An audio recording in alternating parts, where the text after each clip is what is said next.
Жанагы частный мектептерге лицензия бергенде предметтер боюнча олимпиадага барышат да окуучуларчы. Олимпиадага барыш үчүн баягы окуучулардан платный основа катары акча төлөгөн кишини олимпиадага алып барат экен. Акча төлөгөн кишини олимпиадага алып барбайт экен.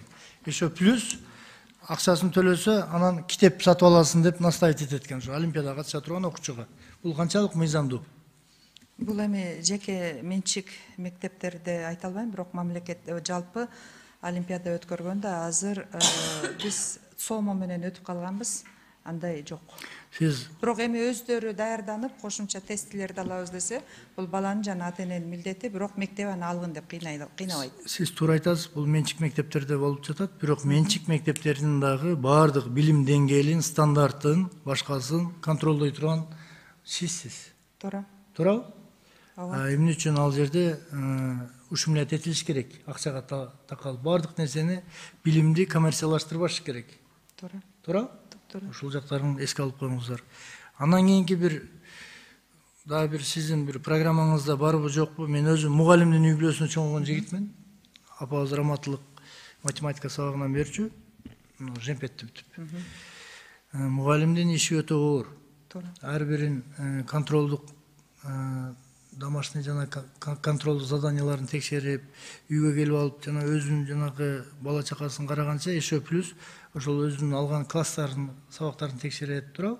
Ал жакта жанагы жарым ставка, бир ставка деп ар кандай бөлүнөт сиздерде. Айлык акысы ошого карата чыгат. Бирок ошол эле учурда мугалим өмөлүү дарак, ар бир ошол мугалимдин тарбиясынан келип чыгып атат. Мына коомдогу баардыгыбыз ошол мугалимдин колунан тарбияланып келген адамдарбыз. Эмне үчүн азыркы учурда ГКМБга, Министерство обороного, милицияларга, таможняга, МВДга үйлөр салынып атат? Мен бир мугалимге бир үй салынганын угуп элекмин. Сиздин сурооңузга урматтуу президент менен кездешкенде да ушул маселени көтөрдү. Азыр мамлекеттик ипотека компаниясы менен мугалимдерди колдоо боюнча жерлерде үйлөрдү салуу ишин баштайм деди. Рахмат. Бул аябай жакшы жөрөлгөн, муну колдошубуз керек. Экинчиден, эң мыкты мугалимдерди, аймактарды, меники артыкчылыктуу багыт, меники эмес, билим берүү министрликке жана ошондой эле өлкөнүн өнүгүү багытындагы бир маселе. Аймактарга айыл мектеби артыкчылыктуу багыт болуп эсептелинет. Рахмат. Анан мен дагы сизге бир сунуш катары айтып коет элем. Жана медиктерде жаш медик деген программасы бар. Мындан бир 10 жыл мурда кабыл алынган, мен билгендер. Депозит жаш мугалимдердин да бар болчу. Сиздерде да барбы? Бар болчу, бирок азыр жок бизде. Эмне үчүн жок болуп калды? Эмне үчүн дегенде, негизинен ал өзүндөгү эффективдүүлүгүн актаган жок, анан ортодо эмне үчүн эффективдүүлүгүн актабады? Кошумча каражаттардын аздыгынан булар жоюлду. Негизинен бул алыс тоолуу айылдарга жөнөтүлгөн болчу.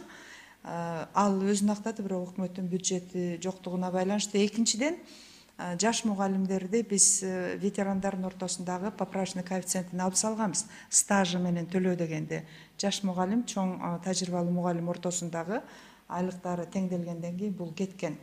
Бирок азыр депозит мугалим, жаш мугалим депозитинин ордуна жанагы мамлекеттик ипотекалык компания аркылуу үйлөр салынып берилет. Бекемдөө максатында. Мугалимдерди ар тараптан колдоо боюнча бул жана депозитти да кайра сунуш беришиңиз керек. Биз деле кайрылабыз Акылбек Үсөнбековичке. Жанагы алыскы толуу эле райондор эмес, сиз мында салыштырсаңыз, таблица кылып, жашы 50 жаштан жогору канча мугалим бар орто мектептерде? Жашы 50-ге чейин канча мугалим бар? Категориясын мындай караганда возрастной. Бүт орто мектептерде жана 50ден өтүп калган мугалимдер. Жаштар азыр көп жанагындай орто мектептерге барбай калды, туурабы? Убагында бир шайлоодо катышып Акылбек Үсөнбекович айткан болчу. Мен убагы келет, бардык кыздарды мугалимге тием дей турган кыламын деген эле.